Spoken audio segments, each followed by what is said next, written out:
আয়নাঘর উদ্ধার হওয়ার পরে হাসিনা সরকার কিভাবে কান্না করছে দেখবেন, তাহলে ধৈর্য ধরে পুরো ভিডিওটি দেখুন। দর্শক মণ্ডলী, আপনারা সকলেই জানেন ধানমন্ডি 32 নম্বরের বাড়ি ভাঙ্গার পর সেখান থেকে একের পর এক উদ্ধার হয়েছে নানান রকম জিনিস, যা দ্বারা বোঝাই যায় সেখানে মানুষদেরকে রাখা হতো বন্দি করে। দর্শক মণ্ডলী, আপনারা সকলেই জানেন শেখ হাসিনার একটি ভাষণকে কেন্দ্র করে ছাত্র জনতা এবং আম জনতা ক্ষুব্ধ হয়ে সেই বাড়িটি বুলডোজার দিয়ে গুড়িয়ে দিয়েছে। দর্শক মণ্ডলী, এরপর থেকে শেখ হাসিনার একটি রেকর্ড অনেক ভাইরাল হচ্ছে, তা হচ্ছে তিনি কান্না করছে সেই বাড়ির জন্য। দর্শক মণ্ডলী, সেই বাড়িটাকে নাকি তিনি নিজে কখনোই ব্যবহার করেননি, তিনি জাতির জন্য রেখে দিয়েছিলেন জাদুঘর হিসেবে। সেখানে নাকি বিদেশি নানান পর্যটক আসতো, দেখতো। সেই বাড়িটিকে কেন ভাঙ্গা হচ্ছে, এভাবে সে কান্না করে যাচ্ছিল। আসলে যে সেই বাড়ির ভিতরে তার এত বড় একটা অপকর্ম লুকিয়ে ছিল তা তো আপনারা সকলে এখন দেখতে পেয়েছেন। দর্শক মণ্ডলী, যখন একের পর এক তার অপকর্মগুলো ফাঁস হতে যাচ্ছে, তখনও সে কেমন নির্লজ্জের মতো বলেই যাচ্ছে, এখনো লাজ শরম হয় না। দর্শক মণ্ডলী, এখনো সে তার পিতাকে জাতির পিতা বলে দাবি করে যাচ্ছে, অথচ আমরা সকলেই জানি আমাদের জাতির পিতা হচ্ছেন হযরত ইব্রাহিম আলাইহিসসালাম। এই যেন নতুন এক ধর্মের অবসান ঘটালো আওয়ামী লীগ সরকার। দর্শক মণ্ডলী, আমরা মুসলমান, আমাদের জাতির পিতা হযরত ইব্রাহিম আলাইহিসসালাম, আর কেউ নয়।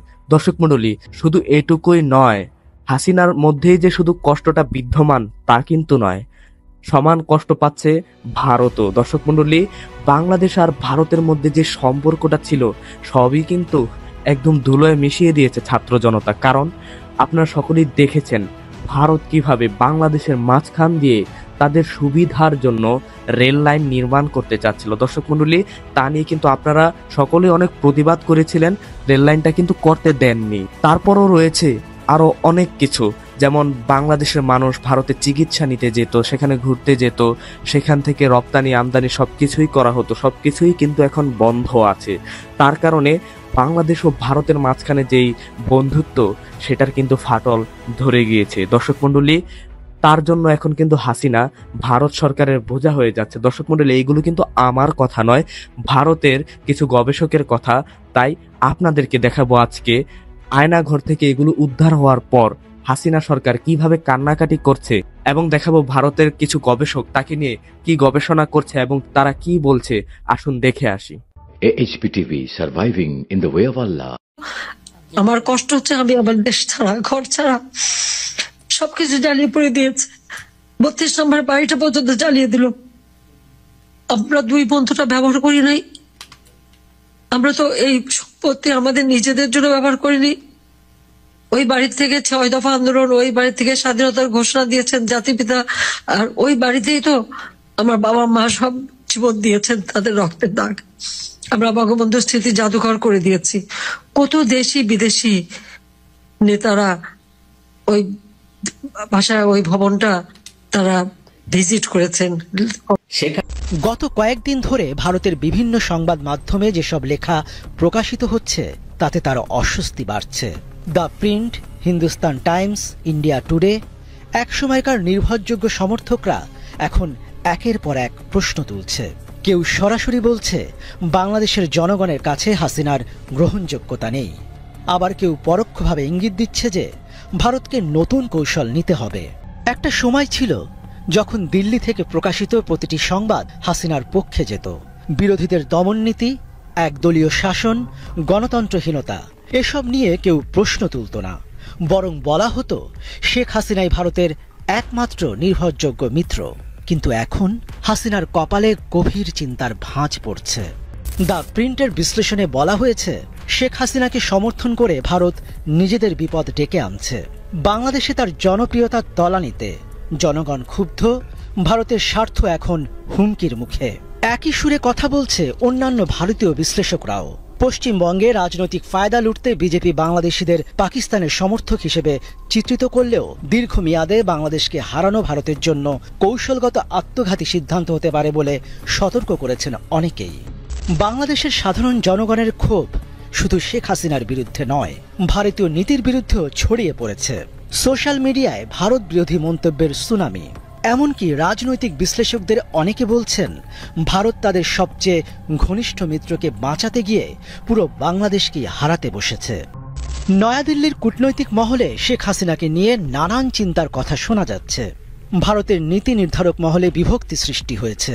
এক পক্ষ এখনো হাসিনার প্রতি সমর্থন অব্যাহত রাখতে চায়, অন্য পক্ষ বলছে এখনই সরে যাওয়ার সময়। একজন বিশ্লেষক মন্তব্য করেছেন, শেখ হাসিনার ভারত নির্ভরতা এখন তার রাজনৈতিক অভিশাপ হয়ে দাঁড়িয়েছে। ভারতের সমর্থন তাকে টিকিয়ে রাখতে পারবে না, বরং ভারত বাংলাদেশ সম্পর্কে দীর্ঘমেয়াদী ক্ষতি ডেকে আনবে।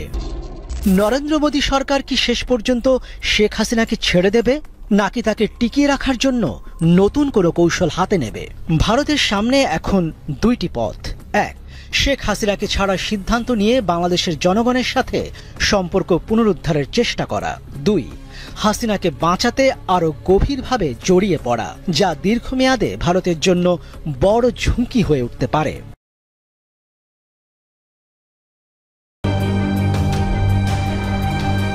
প্রথমবারের মতো বহুল আলোচিত আয়নাঘর পরিদর্শনে প্রধান উপদেষ্টা ডক্টর মোহাম্মদ ইউনূস, সঙ্গে ছিলেন উপদেষ্টা মণ্ডলীর সদস্য, বিদেশি গণমাধ্যম প্রতিনিধি এবং বেশ কয়েকজন ভুক্তভোগী, যারা বছরের পর বছর বন্দী ছিলেন এসব আয়নাঘরে। মানুষ নিশ্চিন্ন হয়ে গেছে, কেউ বলতে পারছে না সে কোথায়। তার মেয়ে আপনাদের সামনেই ছিল আজকে, যে বলছে আমার মা কোথায়, আমার মাকে কোথায় নিয়ে যাওয়া হয়েছে। আজ 9 বছর করে, 9 বছর ধরে আমরা আর খোঁজ পাইনি। সে নিজেও ছিল, 11 বছর বয়সে ছিল, সে মায়ের সঙ্গে ছিল, তাকে রেখে মাকে নিয়ে চলে গেছে। এই হলো সামান্য একটা দৃশ্য। আগারগাঁও র‍্যাব 2 এর কার্যালয়ের গোপন বন্দিশালার অনেক কিছুই মুছে ফেলার আলামত পাওয়া গেল স্পষ্ট। ভুক্তভোগীরা নিজেই বর্ণনা করলেন ভয়াবহ সেই নির্যাতনের কথা। দর্শক মণ্ডলী, দেখতেই পেলেন এই নিউজটা।